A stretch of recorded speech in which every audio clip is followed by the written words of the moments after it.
Assalamualaikum warahmatullahi wabarakatuh.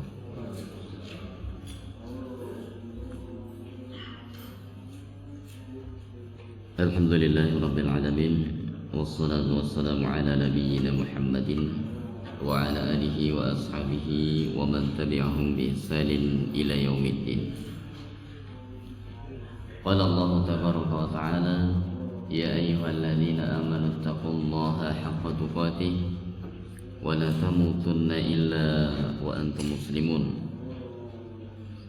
Wa qala an-nabiy sallallahu alaihi wasallam, fa inna asdaqal hadithi kitabullah wa khairal hadi hadi Muhammadin sallallahu alaihi wasallam wa syarrul umuri muhdatsatuha fa inna kulla muhdatsatin bid'ah wa kulla bid'atin dhalalah wa kulla dhalalatin finnar, amma ba'du. Bapak Ibu sekalian yang semoga senantiasa dirahmati Allah Subhanahu wa taala. Alhamdulillah, di kesempatan pagi hari ini kita melanjutkan kembali kajian Syarah Al-Usul Ats-Tsalatsah. Kita memasuki halaman 55, pembagian tauhid, di mana telah dijelaskan bahwa tauhid itu adalah ifradullah bil ibadah wa bi khususiyatihi. Tauhid itu adalah mengisahkan Allah Subhanahu wa taala dengan ibadah.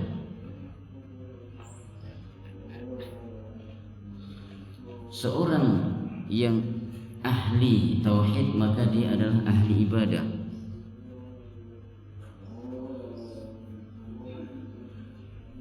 Seorang yang ahli tauhid maka dia adalah ahli ibadah.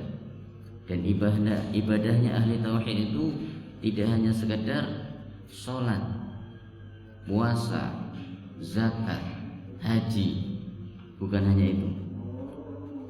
Akan tetapi ibadahnya ahli tauhid itu jauh lebih dalam daripada itu. Dalam setiap waktunya dia akan ibadah, sebagaimana Allah sebutkan dalam surah Al-Mulk ayat 2, alladzi khalaqal mauta wal hayata liyabluwakum ayyukum ahsanu amala.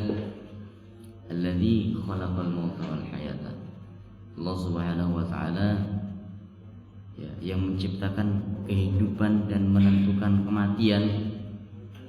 Liyabluwakum ayyukum ahsanu amala, yaitu tujuannya untuk menguji manusia, mana di antara mereka yang paling bagus amalnya.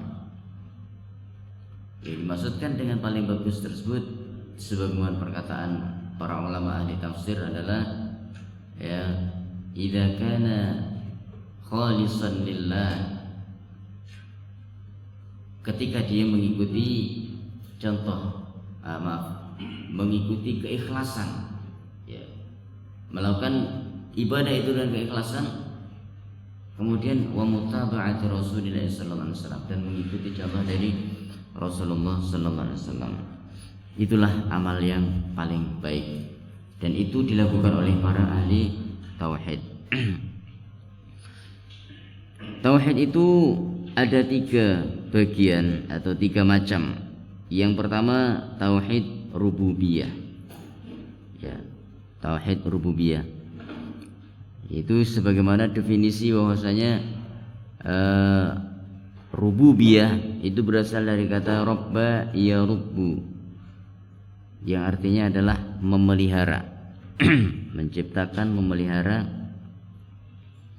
Itu mengisahkan Allah Subhanahu wa taala dalam penciptaan, kekuasaan dan pengaturan. Artinya seorang yang bertauhid dengan tauhid rububiyah itu mengakui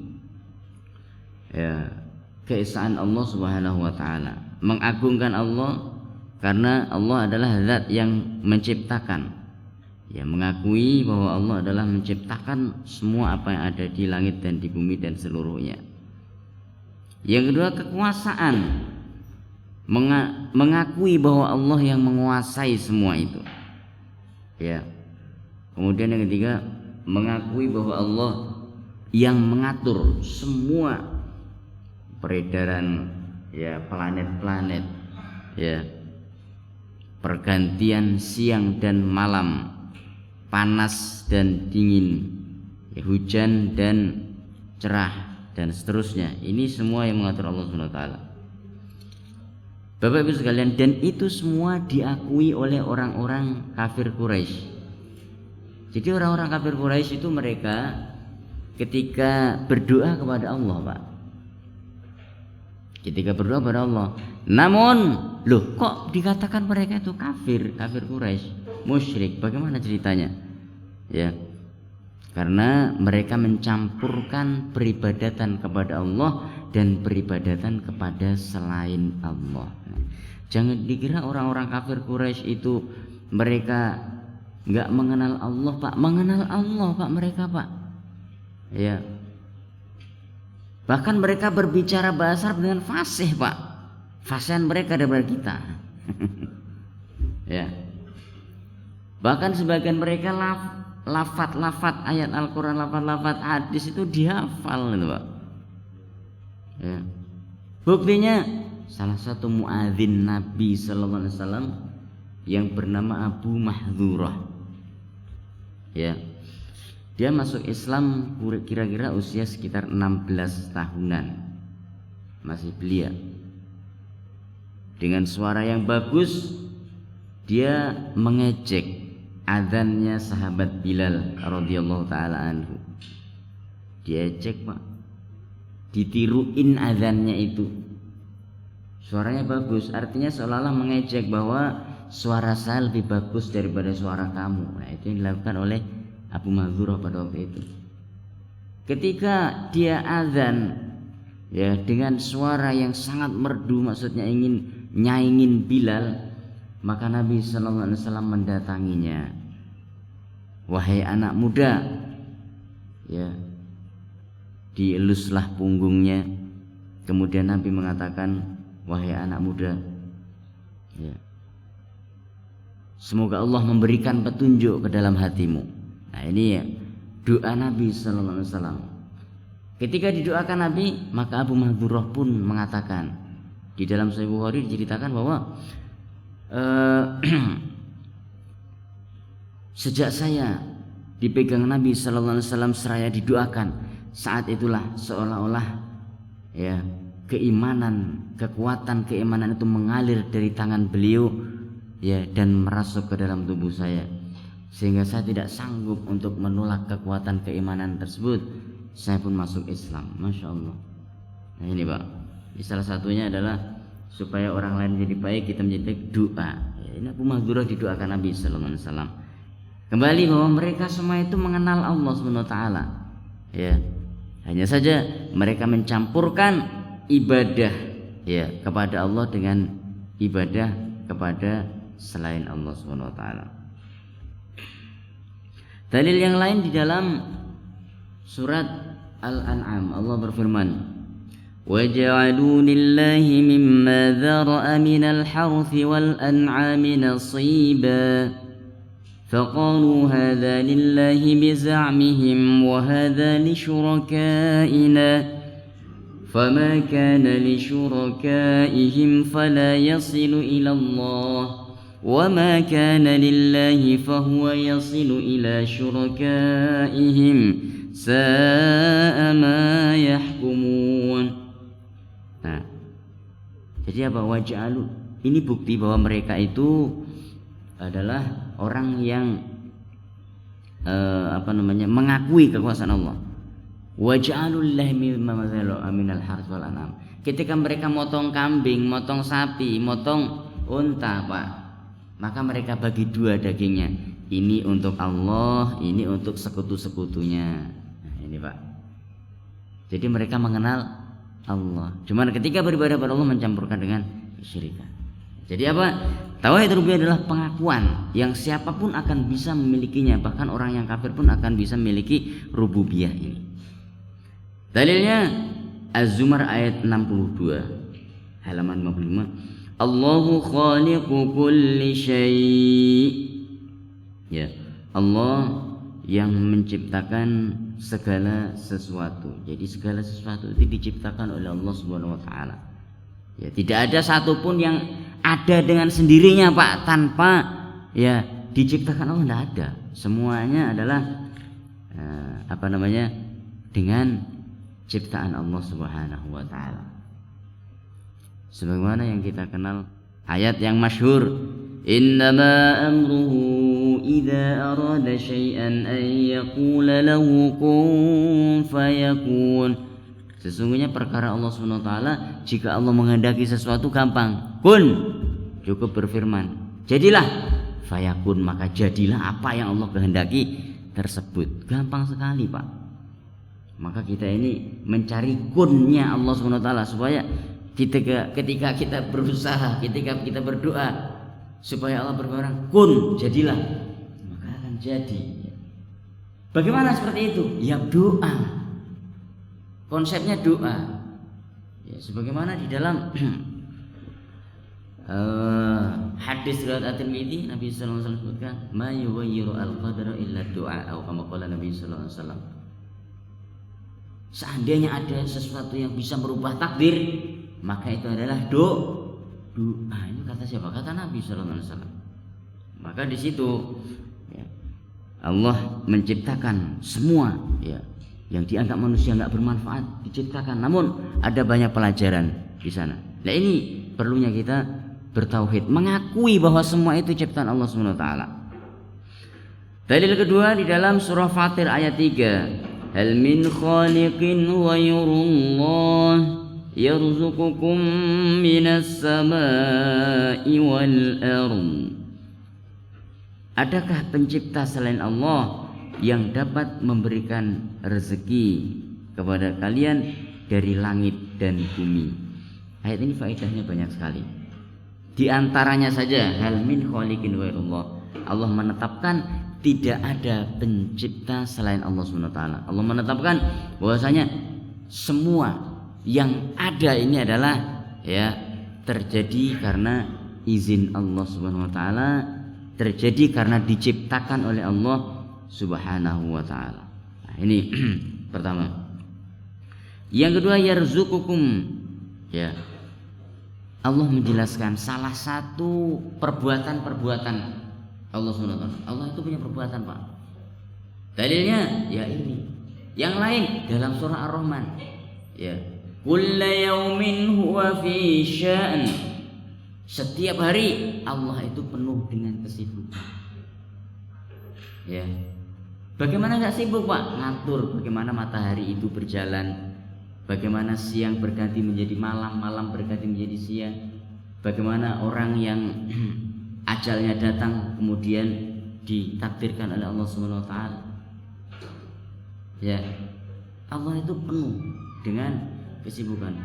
Al-Qur'an mengatakan kullu yaumin huwa fi sya'n. Setiap hari Allah itu memiliki pekerjaan-pekerjaan dan perkara. Jangan dikira Allah itu nganggur, Pak. Allah itu dengan segala keagungannya Allah mengatur. Ya.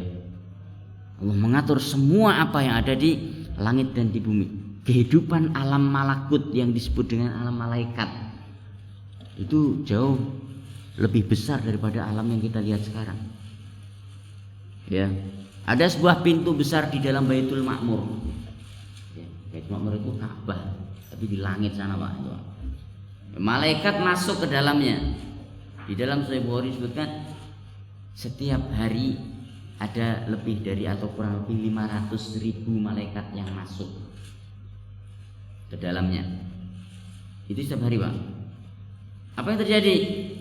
Jika seandainya mereka sudah masuk di hari tersebut, maka dia tidak akan keluar lagi untuk selamanya. Banyak sekali berarti. Siapa mereka? Pasukan Allah Subhanahu wa taala. Makhluk-makhluk Allah yang Allah ciptakan dengan ketaatan. Ya, itu siapa? Malaikat-malaikat Allah Subhanahu wa taala. Jadi hal min khaliqin ghairullah yarzuqukum. Ya, pekerjaan Allah adalah memberikan rezeki kepada kita. Dan ini juga menjadi dalil bahwa semua yang terjadi pada diri kita ini adalah rezeki. Contoh, kita bisa datang ke sini Pak, rezeki Pak. Kita bisa bangun sebelum subuh, rezeki Pak. Tadi saya bangun jam 2 kaget. Subhanallah, saya kira kesiangan Pak. Duh, astagfirullahaladzim. Wah, jam 2 ternyata. Saya kira udah jam 5 atau jam setengah 5. Jadi rezeki. Kita bisa makan dengan nikmat, rezeki. Kita bisa ibadah, rezeki. Pak, itu semuanya rezeki dari Allah SWT. Pada intinya semua apa yang kita lakukan itu adalah rezeki. La in syakartum la azidannakum. Jika kalian bersyukur maka Allah akan menambah ya rezeki yang Allah karuniakan. Minas sama'i wal ard. Nah, ini faedah lagi. Berarti apa? Allah ada kalanya menurunkan rezeki itu dari langit. Itu Pak. Rezeki dari langit. Bagaimana? Konsepnya satu, iman. Nah, itu kan. Wujudnya bagaimana? Nah, itu Allah SWT yang Maha tahu. Apakah duit itu tahu-tahu terbang dari langit turun? Nah, bisa jadi jika Allah menghendaki. Wal ard, dan dari bumi, ya. Sebagian para ulama mengatakan makna daripada minas sama'i wal ard. Nah, ini penting faedah ini kita. Makna daripada minas sama'i wal ard di antaranya adalah bahwa Allah Subhanahu wa taala ya bersemayam di atas langit, di atas arsy-Nya, sehingga kita meminta rezeki tersebut kepada Allah Subhanahu wa taala, menengadahkan tangan kita ke langit. Kemudian makna di bumi itu kita mencarinya di bumi, Pak. Memang Bapak naik ke langit? Tidak. Kita mencarinya di bumi, tapi diturunkannya dari langit. Masya Allah, banyak faedah yang kita peroleh. Kemudian surah Al-Mulk ayat 1. Tabarakalladzi biyadihil mulku wa huwa ala kulli syai'in qadir. Tabarakalladzi. Ya. Di sini diartikan Maha Suci Allah, bisa juga ya diartikan dengan Maha Berkah Allah SWT. Imam Ibnu Katsir mengatakan bahwa makna tabaraka itu adalah ya mubarakah atau barokatun katsirah, keberkahan yang atau memberikan keberkahan yang sangat banyak sekali, ya, memberikan keberkahan yang sangat banyak. Jadi Allah yang maha memberikan berkah. Nah, di sini faedah lagi, Pak. Ternyata yang Allah berikan itu bukan hanya rezeki berupa fisik. Ada juga rezeki yang sifatnya psikis. Keberkahan ini kadang nggak bisa kita lihat, tapi bisa kita rasakan, Pak. Ya. Justru kenikmatan zahir terkadang tidak berkah, sehingga ketika dilihat kelihatannya enak, nikmat. Nah, begitu dikonsumsi, begitu diambil, dikumpulkan, ternyata tidak membawa banyak kebaikan. Bisa jadi karena tidak berkah. Sesuatu yang sedikit, ya, nilainya kecil menurut hitungan manusia, tapi memiliki manfaat yang banyak, berkah. Inilah yang Allah berikan, tabaraka. Jadi Allah memberikan keberkahan kepada yang Allah kehendaki. Tabarakalladzi biyadihil mulku. Ini faedah penting juga. Yang di tangannya adalah segala kerajaan. Al mulku di sini adalah lil jami', al istighraq. Kata Syekh Ibnu Utsaimin, al istighraq, apa itu istighraq? Mencakup semuanya. Artinya segala kekuasaan, tidak ada yang luput sedikit pun. Itu semuanya ada di tangan Allah Subhanahu wa taala. Nah, ini keyakinan inilah yang disebut dengan rububiyah, Pak. Faedah yang lain, biyadihi, di tangannya. Ketika Al-Quran menyebutkan di tangan Allah Subhanahu wa taala, apakah kita akan menyampaikan tangan Allah dengan tangan manusia? Tentu tidak. Ya. Bisa menjadi kafir seorang menyamakan Allah dengan salah satu makhluknya. Ya.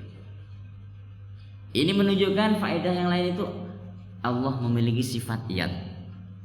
Ya, mungkin sudah saya sebutkan entah di sini atau di Asy-Syafaqah bahwa ada kaidah yang disebutkan Syekh Ibnu Utsaimin bahwa setiap dari nama Allah. Setiap nama Allah itu mengandung sifat, tapi tidak setiap sifat Allah mengandung nama. Contoh, Allah punya nama Ar-Rahim, Allah juga punya sifat Ar-Rahim. Allah punya sifat Yad seperti di sini, ya artinya tangan. Tapi apakah Allah punya nama Al-Yad? Tidak ada. Tapi sifatnya punya. Nah, itu kaidah penting yang perlu kita ingat, ya, salah satunya. Wa huwa ala kulli syai'in qadir. Dan Allah Maha Kuasa atas segala sesuatu. Masya Allah Pak, ayat ini berulang-ulang di dalam Al-Quran. Ada 3 bentuk ayat seperti ini. Wa huwa ala kulli syai'in qadir, innallaha ala kulli syai'in qadir. Ya. Kemudian wa kana Allahu aliman qadira dan lainnya. Ya, terima kasih Pak. Jadi Allah Maha Kuasa akan segala sesuatu, mengisyaratkan kepada kita supaya kita meminta kepada Allah, supaya kita yakin, ya, dengan apa yang kita minta, yakin. Ketika kita punya suatu permintaan, sangat kecil sekali bagi Allah untuk mengabulkan. Artinya apa? Sangat mudah sekali bagi Allah untuk mengabulkan. Walaupun permintaan itu sangat besar sekali, yang menurut manusia tidak mungkin. Jika dia berusaha, jika Allah menghendaki, Allah akan mengabulkan. Kemudian surah Al-A'raf ayat 54. Ala lahul khalqu wal amr. Ketahuilah bahwa Allah SWT memiliki al-khalq. Ini al-khalq ini juga al-istighraq. Artinya apa? Keseluruhan. Allah memiliki seluruh makhluk ini, baik yang soleh maupun yang tidak soleh, ya, baik yang bersih maupun yang kotor, baik yang dicintai Allah atau dibenci Allah, semuanya adalah makhluk Allah Subhanahu wa taala. Wal amr. Nah, Allah membedakan antara al-khalq dan al-amr. Al-amr apa? Perintah, ya. Sehingga perintah tersebut bisa dikatakan berbeda dengan makhluk. Perintah sebagaimana Al-Quran, ya, lafaz-lafaz Al-Quran ini bukan makhluk, ya, tapi dia adalah kalam Allah Subhanahu wa taala. Dan Allah juga memiliki sifat Al-Kalam. Nah, ini penting juga. Allah punya sifat Al-Kalam. Kenapa? Karena Allah berfirman. Tapi Allah tidak memiliki nama Al-Kalim, ya, kan? Tidak punya Al-Kalim, tapi memiliki sifat, ya, sebagaimana kaidah awal bahwa semua nama Allah itu akan mengandung sifat, namun tidak semua sifat Allah itu mengandung nama. Tabarakallahu Rabbul Alamin. Maha berkah Allah Subhanahu wa taala, Rabb semesta alam. Ini juga keimanan terhadap rububiyah Allah Subhanahu wa taala. Ya. Jadi orang-orang kafir Quraisy, kesimpulan dari rububiyah ini, mereka juga meyakini tauhid rububiyah, Pak, ya. Orang-orang kafir Quraisy juga meyakini tauhid rububiyah, karena mereka meyakini bahwa Allah Subhanahu wa taala yang menciptakan, Allah yang mematikan, ya, dan seterusnya. Kemudian jenis kedua, tauhid uluhiyah, yaitu mengesahkan Allah dengan ibadah. Nah, ibadah, Pak, kekhususan seorang dikatakan beriman ketika ia memiliki tauhid uluhiyah, yang artinya tauhid uluhiyah ini adalah bukti dari tauhid rububiyah. Dia akan membuktikan kalau antum memang benar-benar beriman kepada Allah, mengimani kekuasaan Allah, apa yang antum lakukan? Saya melakukan uluhiyah Allah, yaitu ibadah kepada Allah Subhanahu wa taala. Mengesahkan Allah dengan ibadah, ya. Ifradullahi bil ibadah. Dengan kata lain, agar manusia tidak menyekutukan Allah dengan seorang pun atau sesuatu pun. makna yang lain daripada tauhid uluhiyah ini adalah membebaskan dari segala jenis kesyirikan, baik syirik yang besar maupun syirik yang kecil, Pak. Apa syirik besar itu? Seperti menyembah berhala, mengakui adanya sembahan lain selain Allah Subhanahu wa taala, naudzubillah, menduakan Allah di dalam ibadah, ya, meyakini adanya yang mampu menolak mudorot selain Allah Subhanahu wa taala, meyakini adanya yang bisa mendatangkan manfaat selain Allah Subhanahu wa taala. Wah, setelah saya membawa ini saya jadi lebih pede misalkan. Nah, ngapain jadi pede? Nah, setelah saya mau ngantongin jimat, tahu jimat nggak, Pak? Nah, jimat itu barang siji sing dirumat itu kata orang Jawa itu. Jadi dengan itu kemudian dia merasa bahwa dirinya itu kuat, merasa bahwa ada yang menolong, ya, maka dia telah mengabaikan pertolongan Allah Subhanahu wa taala. Ya, ini jenis-jenis syirik besar. Syekh Al-Utsaimin rahimahullah taala juga memberikan contoh jenis syirik kecil. Nah, hati-hati ini. Ada ramalan misalkan, seorang meramal, kemudian si A meyakini, wah bener itu pasti, kalau ngeramal itu bener. Ini syirik besar, Pak. Tapi kalau misalkan seorang yang beriman, kemudian dia jangan-jangan bener ya, jangan-jangan bener, itu aja, Pak. Ini masuk ranah syirik kecil. Maka tidak boleh membenarkan, ya, atau hampir membenarkan, ya, itu nggak boleh, sama sekali tidak boleh, karena masuk syirik kecil. Hanya batin, Pak, jangan-jangan benar itu. Nah, maka seorang yang beriman bukan mengatakan jangan-jangan benar. Orang yang beriman kepada Allah akan mengatakan jika seandainya benar itu hanya kebetulan terjadi atau membersamai takdir Allah Subhanahu wa taala. Bagaimana perkataan beriman? Dia mengedepankan bahwa terjadi itu karena takdir, bukan karena benarnya ucapan si tukang ramal. Nah, ini. Jadi menghindarkan dari jenis kesyirikan, baik menyembah atau mendekatkan diri kepadanya, ya, sama saja, Pak, menyembah atau mendekatkan diri kepadanya. Bahkan mereka artinya mendekatkan diri itu bagaimana, Pak? Ya, dekat dengan cara misalnya saja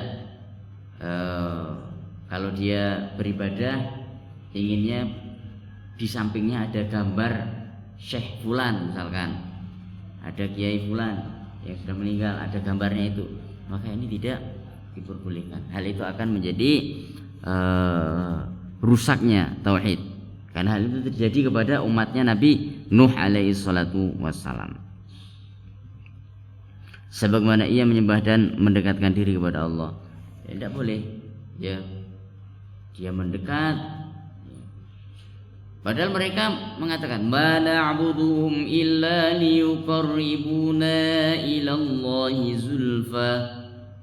Kami ini enggak menyembah mereka cuman karena mereka ini orang-orang soleh, kami ingin supaya kesolehan mereka itu nular pada kami dan mendekatkan kepada Allah. Nah, itu kata Al-Quran sudah termasuk menyembah mereka dan tidak boleh.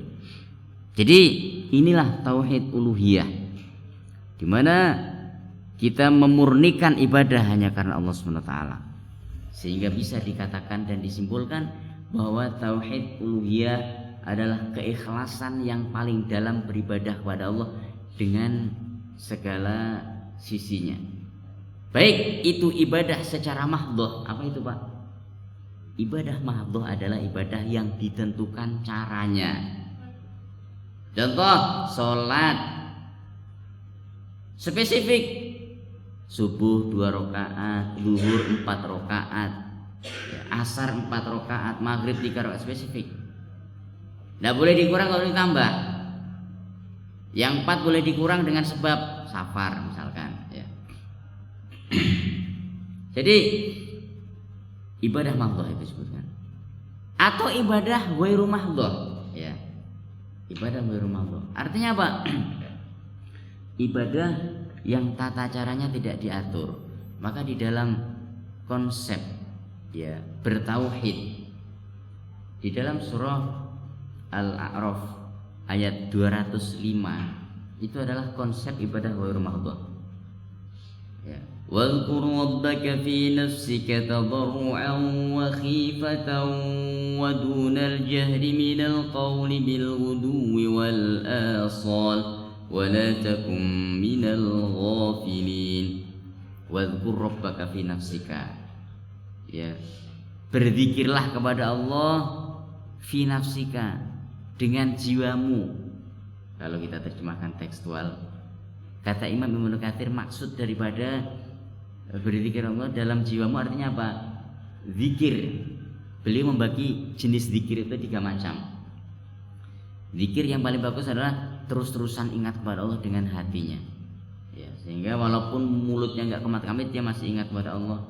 Dengan ingatnya kepada Allah itu akan menyebabkan dirinya mudah melakukan kebaikan dan mudah menjauhi dosa. Jenis kedua adalah zikir yang diucapkan dengan lisannya dan disertai hatinya. Jenis 3 yang paling buruk kata Imam Ibnu Katsir adalah zikir yang hanya di lisan tok, enggak masuk ke dalam hati, Pak. Ya. Maka hati-hati kita. Ya, kalau kita zikir dengan lisan namun tidak masuk ke dalam hati, ini sangat berbahaya, akan merusak ketauhidan. Makanya orang yang bertauhid uluhiyah adalah dia yang beribadah kepada Allah dari dalam hatinya yang paling dalam. Bahkan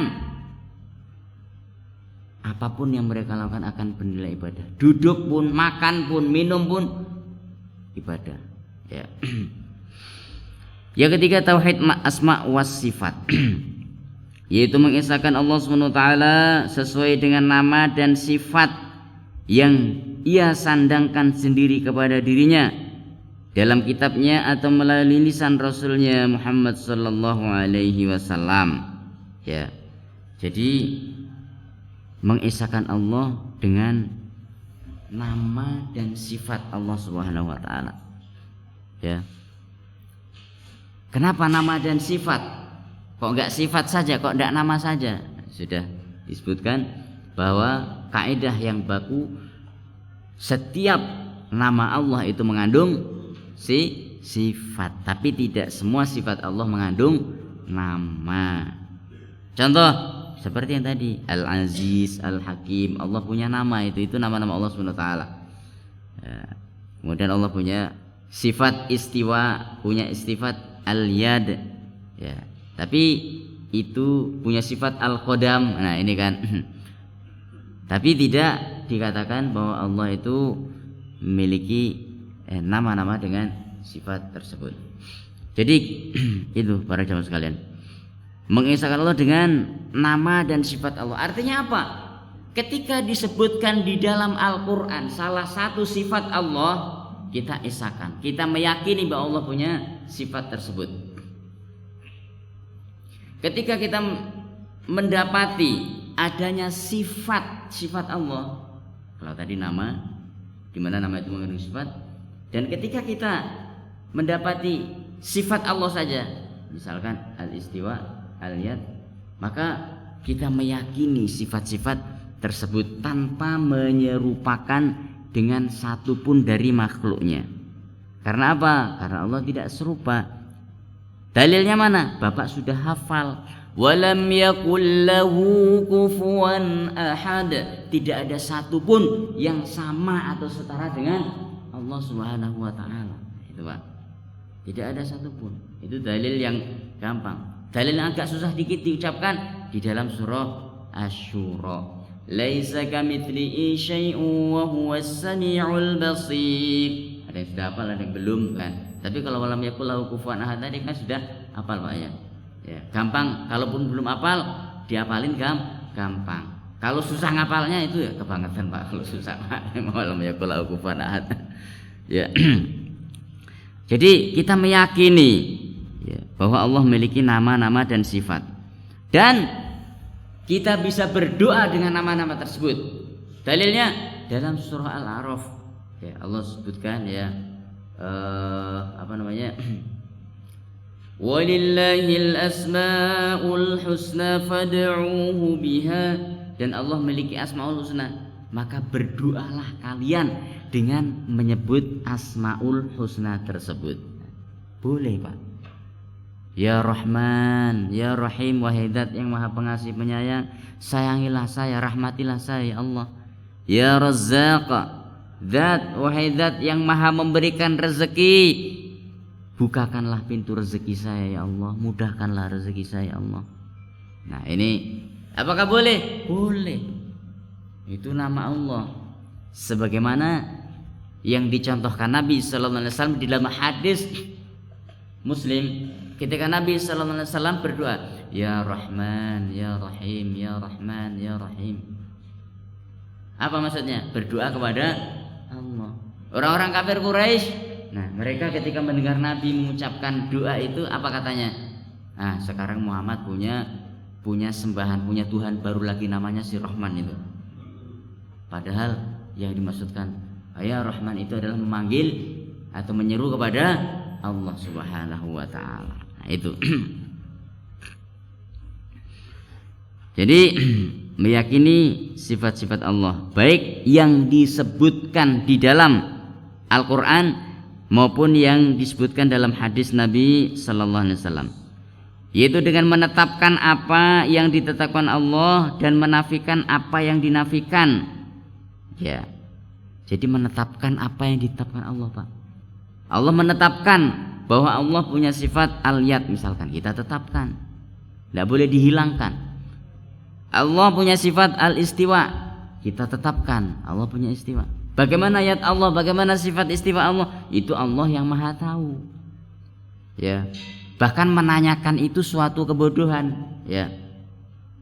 Kata Imam Malik bin Anas, ya, rahimahullahu taala, semoga Allah merahmati beliau dengan rahmat yang luas. Ya, ketika ditanya bagaimana istiwanya, bagaimana bersamanya Allah Subhanahu wa taala, beliau jawab al-istiwa'u ma'lumun.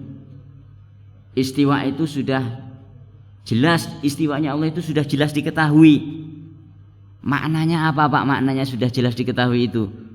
Maknanya sudah jelas diketahui itu adalah sudah jelas diketahui bahwa istiwanya Allah Subhanahu wa taala itu tidak sama dengan istiwanya manusia. Yang menyamakan suatu kebodohan. Nah, itu kan. Jadi wasu'alu anhu majhulun, dan menanyakan tentang bagaimana istiwanya Allah suatu kebodohan, kata Imam Malik bin Anas. Kenapa? Karena dia berarti kenapa dikatakan bodoh? Karena dia nggak paham bahwa Allah itu memang sudah berbeda dengan makhluknya, nggak mungkin sama ya Allah dengan makhluknya. Ada yang ikut ngaji itu di pintu. Nah, wal kaifiyatu anhu, dan menjelaskan bagaimana cara-caranya, bid'atun, itu adalah suatu kebid'ahan. Tidak boleh kita membagaimanakan ya sifat-sifat atau istiwanya Allah Subhanahu wa taala. Jadi kita mengimani apa yang disebutkan dalam Al-Qur'an dan sunnah Nabi sallallahu alaihi wasallam. Itu dengan menetapkan dan menafikan apa yang dinafikannya, yaitu yang tidak ada jangan ditambahkan lagi, tanpa tahrif. Tahrif itu merubah istiwa kemudian diubah menjadi istaula atau menguasai, tidak bisa, tidak boleh. Secara bahasa ya, tapi secara istilah syariat tidak boleh. Ta'til, tidak menghilangkan nama Allah, dihilangkan karena apa? Dianggap tidak sesuai dengan akal misalkan. Ini juga tidak boleh. Karena apa? Keimanan itu bukan berlandaskan akal, Pak. Kalau seandainya iman berlandaskan akal, Abu Bakar nggak bakal beriman. Tapi keimanan itu berdasarkan bukan akal, tapi berdasarkan dengan keyakinan yang teguh, yang kokoh. Ya. Takyif, tidak menetapkan bentuk dan caranya. Ya, itu. Oh, caranya Allah itu istiwa seperti ini, tidak. Oh, al-yadnya Allah seperti ini, tidak. Tanpa tasbih menyerupakan, oh sama kok. Allah itu cara turunnya seperti ini. Na'udzubillah, maha suci Allah dari anggapan-anggapan tersebut. Ya, maka hal itu tidak boleh bagaimana-bagaimanakan, tidak boleh.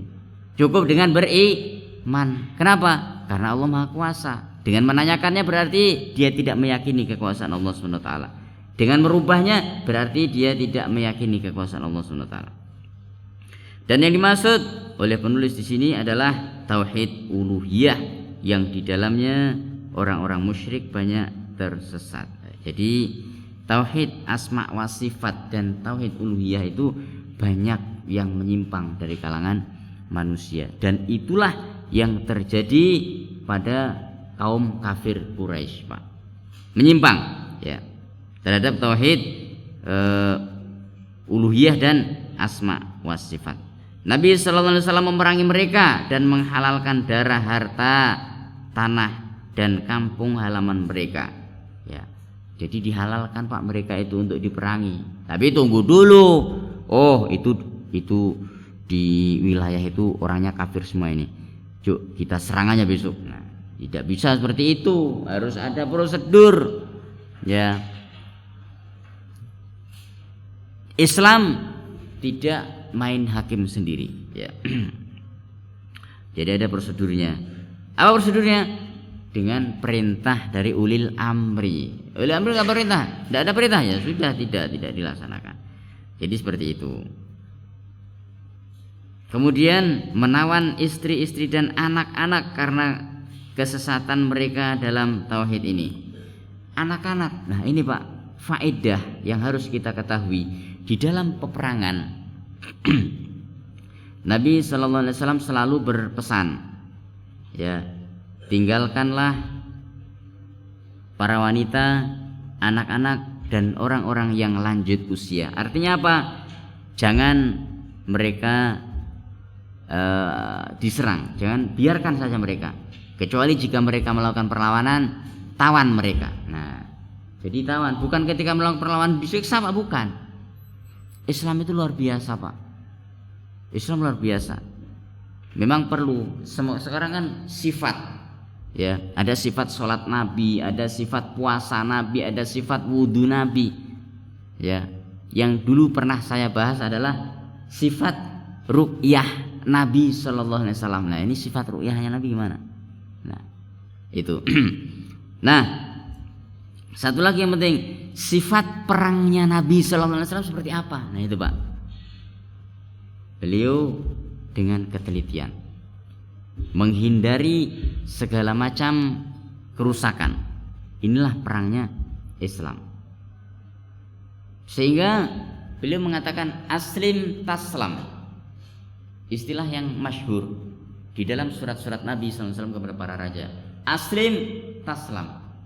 Apa artinya, Pak? Berislamlah kamu, taslam, maka kamu akan dijamin keselamatannya. Bahasa Arab itu sangat simpel sekali, Pak. Ya, kita mengatakan aslim taslam. Kalau diterjemahkan, masuk Islamlah kamu, maka keamananmu akan dijamin. Ya, panjang juga.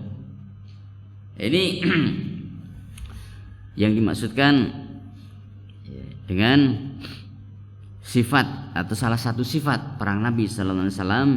Di sini disebutkan bahwa para wanita, anak-anak dan orang tua dibiarkan, namun jika mereka melakukan perlawanan cukup ditawan dan tidak disiksa. Ya. Kemudian mereka ditawarkan untuk masuk Islam. Ketika mereka masuk Islam, bebaslah mereka. Nah, gampang kan, Pak? Tebusan mereka ketika ditawan oleh kaum muslimin, ini sifat perang Rasulullah SAW. Oh, saya masuk Islam, udah bebas. Kamu hidup bersama orang Islam, tidak ada masalah. Salah satu daripada istri Nabi SAW adalah mantan tawanan, Pak. Siapa itu? Sufiyah binti Huyai. Itu adalah mantan tawanan perang, ya, yang bapaknya ditawan dan tidak mau masuk Islam, kemudian dibunuh. Anaknya kemudian ditawarin oleh Nabi Sallallahu Alaihi Wasallam. Kata Nabi, sampaikan kepada Sofia, kalau dia mau masuk Islam akan kita bebaskan, dan jika mau dia menjadi istriku. Maka dia pun ternyata mau dibebaskan, kemudian dijadikan istri Nabi Sallallahu Alaihi Wasallam.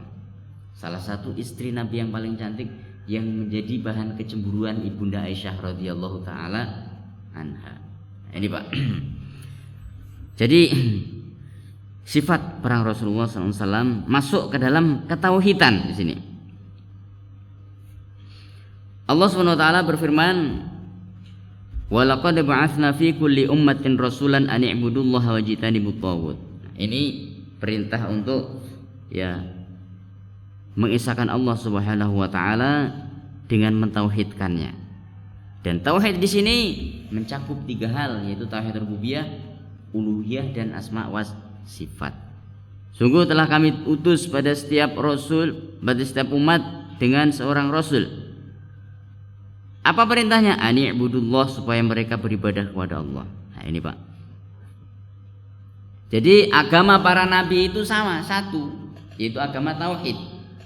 Ya. Sebagaimana disebutkan dalam hadis yang sering kita baca, bahwa al-anbiya'u dinuhum wahid. Ya, para nabi itu agama mereka satu. Maknanya apa? Agama tauhid. Wa syari'atuhum mukhtalifah. Dan syariat mereka, tata cara dalam ibadah mereka mukhtalifah, berbeda-beda, Pak. Ibadahnya Nabi Isa alaihissalatu wassalam berbeda dengan ibadahnya Rasulullah sallallahu alaihi wasallam. Tapi tujuannya sama, tauhid, untuk mengisahkan Allah. Ibadahnya Nabi Musa beda dengan ibadahnya Nabi sallallahu alaihi wasallam. Ya, beda, Pak. Namun agama mereka sama, satu, apa? Tauhid.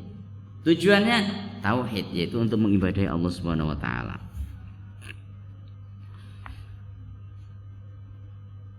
Kemudian Asy-Syarih mengatakan ibadah menjadi tidak sah kecuali jika ditujukan kepada Allah semata. Ini ibadah tidak sah kecuali hanya ditujukan kepada Allah, menunjukkan pentingnya tauhid. Ya. Kenapa sholat itu menjadi tiang agama? Seperti kata Nabi sallallahu alaihi wasallam, wa umuduhu as-shalah. Ya, yang sebelumnya adalah ra'su hadzal amri al-Islam. Inti dari semua perkara yang Allah turunkan ini adalah Islam. Ya. Wa amuduhu as-shalah, dan tiang yang akan menegakkan keislaman seseorang itu adalah dengan sholat. Kenapa sholat itu kemudian menjadi tiang agama? Jawabannya adalah karena di dalam sholat seluruh unsur ketauhidan itu ada di dalamnya. Ini Pak. Jadi di dalam sholat seluruh unsur ketauhidan, tauhid rububiyah masuk. Kita mengakui dengan sholat itu bahwa Allah yang menciptakan. Alhamdulillahi rabbil alamin. Segala puji bagi Allah, Tuhan semesta alam. Nah, ini kan pengakuan. Tauhid uluhiyah masuk. Kita bersujud, kita menundukkan diri kepada Allah, kita merendahkan diri kepada Allah serendah-rendahnya. Tauhid uluhiyah. Asma wa sifat, kita sebut nama Allah Ar-Rahmanir Rahim. Nah, yang Maha Pengasih lagi Maha Penyayang. Sehingga semua unsur ketauhidan itu ada di dalam salat tersebut. Makanya salat menjadi tiang agama. Seandainya seorang mampu menghadirkan kekhusyuan dalam semua ibadahnya, ketika membaca Al-Quran, ketika bersedekah, ketika berzikir, ketika dia berjalan ke masjid, dihadirkan kekhusyuannya itu sebagaimana kekhusyuan atau ketauhidan di dalam sholat, maka dia akan menjadi orang yang paling hebat. Jadi wali Pak dia Pak. Saya pernah bicara begitu. Jadi wali kalau orang seperti ini. Nanya Ustaz, apakah setelah itu dia bisa terbang Ustaz? Tidak semua wali itu bisa terbang Pak. Saya juga wali murid. Anak saya kan wali santri maksud saya. Ya. Jadi apa namanya? Seseorang ketika mampu menghadirkan ketauhidan dalam seluruh sisi kehidupannya, maka dia akan benar-benar menjadi wali Allah Subhanahu wa taala. Barang siapa yang menyimpang dari tauhid ini, maka dia adalah orang yang musyrik dan kafir. Subhanallah, tegas sekali, Pak. Yang menyimpang dari tauhid, dia akan tergolong menjadi musyrik dan kafir. Pertanyaannya, apa perbedaan antara musyrik dan kafir? Musyrik adalah orang yang mensekutukan Allah Subhanahu wa taala. Kafir adalah orang yang ingkar terhadap kekuasaan Allah Subhanahu wa taala. Nah, ini Pak ya. Jadi musyrik mensekutukan Allah, kafir itu adalah ingkar. Dan orang kafir itu terdiri dari dua golongan.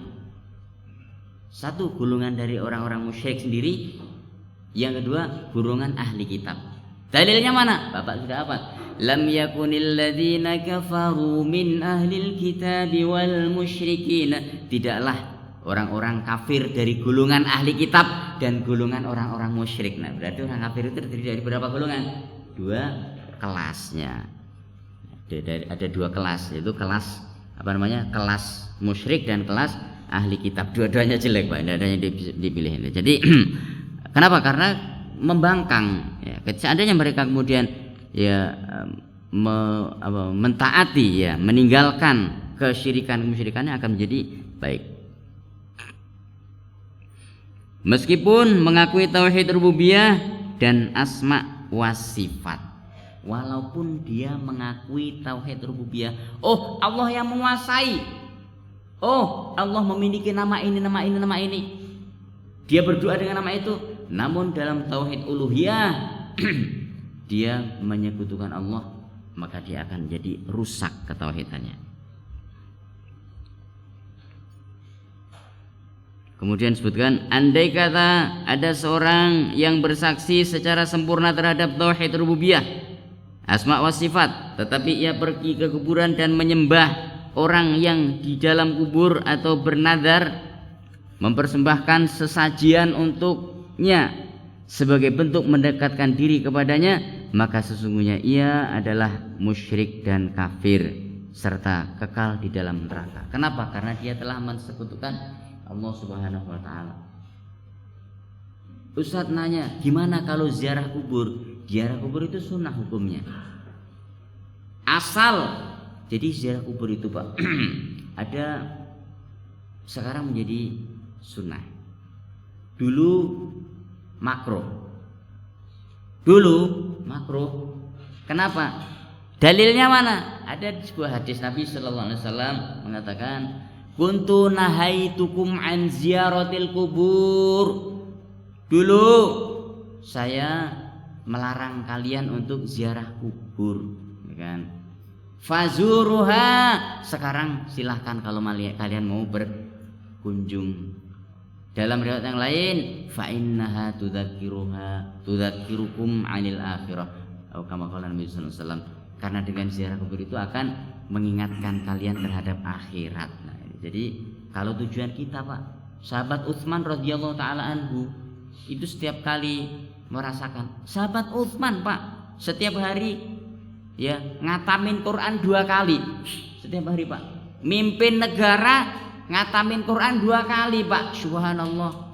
Gimana, Pak? Kita aja ya yang nggak mimpin negara nggak sanggup ya untuk ngatamin Quran. Boro-boro baca 1 juz saja kita nggak sanggup sehari, Pak. Jangan 1 juz, 1 ayat itu sudah anggap 10 kali, Pak. Belum mulai baru a'udzubillah. Sudah anggap, Pak. Subhanallah. Kenapa demikian? Nah, ini sahabat Utsman radhiyallahu taala anhu, beliau mengatakan, setiap kali hati saya keras, saya selalu datang ke kuburan. Sahabat Ali juga begitu. Satu sahabat Ali, dia mengatakan, ya ahlal kubur, akhbiruna madza taf'alun wa madza waqa'tum. Wahai ahli kubur, ceritakanlah kepada kami apa yang terjadi pada kalian setelah kalian menghadap Allah. Kata sahabat Ali nanya. Mereka nanya, wahai Amirul Mukminin, memang mereka bisa menjawab? Ya. Tidak, mereka tidak bisa menjawab. Jika mereka tidak bisa mengabarkan apa yang terjadi atas diri mereka setelah mereka menghadap Allah, maka sayalah yang akan mengabarkan kepada mereka apa yang terjadi setelah mereka tidak ada. Kata sahabat Ali, apa yang terjadi setelah kalian tidak ada? Istri kalian kemudian menjadi istri orang lain, anak-anak kalian memperebutkan warisan yang kalian tinggalkan. Inilah yang terjadi setelah kalian menghadap Allah Subhanahu wa taala. Subhanallah, Pak. Sahabat Utsman Ibnu Affan juga demikian, menangis sejadi-jadinya. Ya. Ketika beliau ditanya, "Wahai Amirul Mukminin, Anda tidak pernah menangis seperti ini. Di zaman Rasulullah enggak pernah.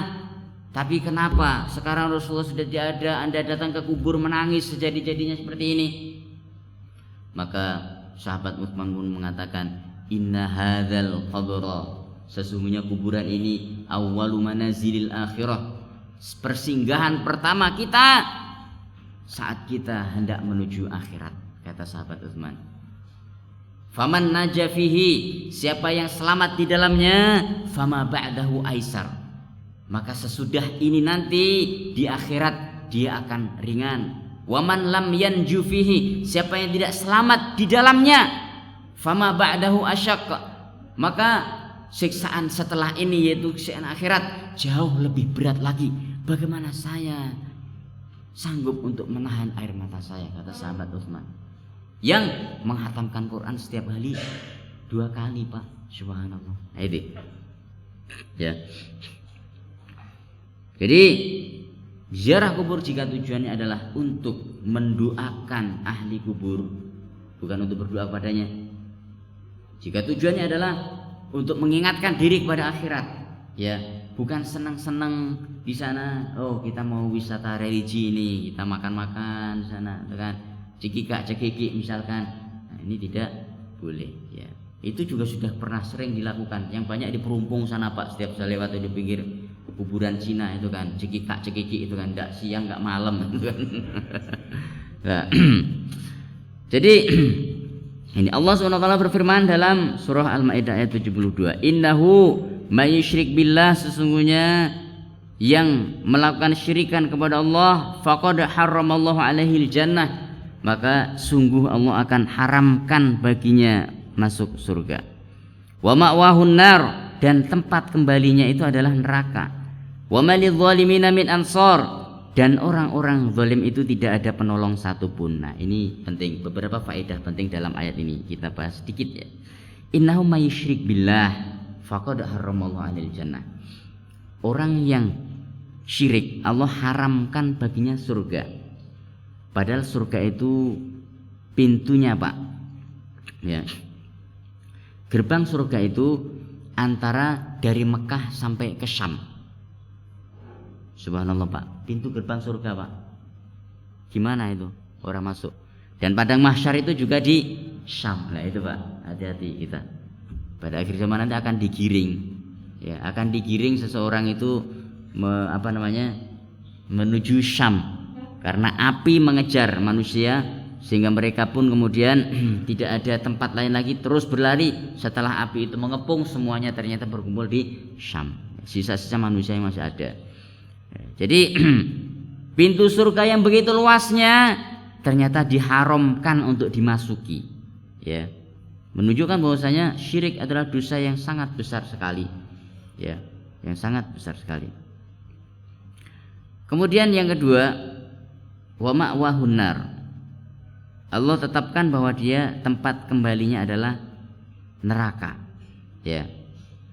Dimana neraka ini adalah darus sijin atau tempat hukuman, dan makanan orang-orang yang di neraka itu adalah zakum. Tahu zakum, Pak? Gak tahu kan? Sama saya juga belum tahu, Pak. Jadi zakum kita tidak pernah mengetahuinya, namun Nabi sallallahu alaihi wasallam sudah memberikan sifatnya.